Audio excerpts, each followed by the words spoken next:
So I'd like to talk about why we at IDS prefer nonlinear training to linear training. IDS stands for Integrative Defense Strategies. So let's just take a look real quick. So I'm just going to draw this line on the board, and this line represents linear training, okay? So with linear training, I'm putting everything into one clear, specific vein. I'm putting all of my eggs into one basket.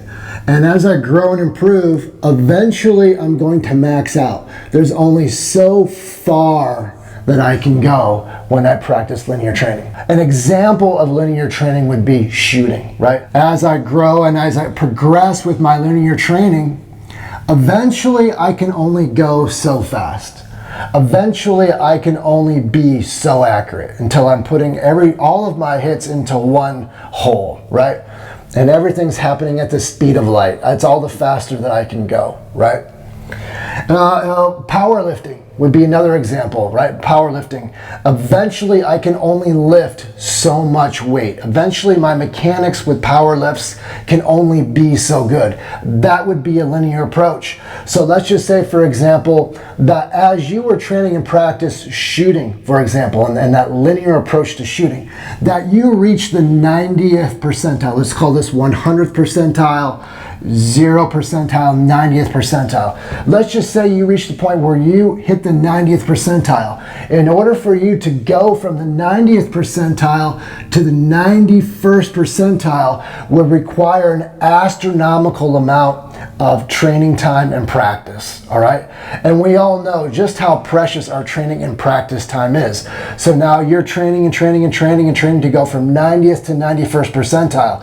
When in reality, when we take a look at the statistics, when we know that the average distance of a citizen defensive shooting happens at 9 feet, how good do you really need to be?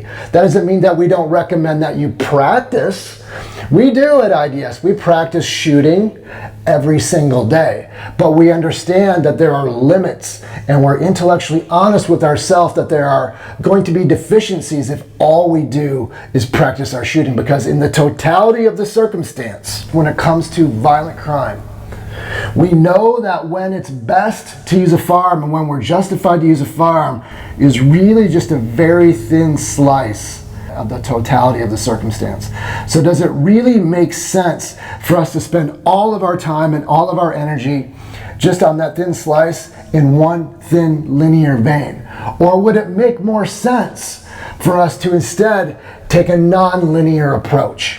This is what we consider a non-linear approach, a holistic approach, where we have multiple disciplines that are all being interdependent with one another, and all of these ingredients for a non-linear approach are all getting baked into the cake together. Some examples, right? We have the firearms, or we'll just call it a force multiplier for now. We have combatives, weapons-based combatives. We have tactics. We have use of force. We have use of the psychology, the science of skill acquisition, legalities, and decision making. And we could add more and more circles to this, but just for the illustration of the point, we want to take all of these components and make sure that we're not putting everything just into one, but that we're distributing the time that we're using with our training and our practice for personal protection among multiple disciplines, because we know that when it comes to violence, that the variables are unpredictable and that they are unrepeatable. Right? So we need to have multiple disciplines so that we can be very adaptive to what those circumstances are. All right? So we want to ask ourselves the question, in an objective reality, what do you think is going to be a better approach for your personal protection? A linear approach or a non-linear approach?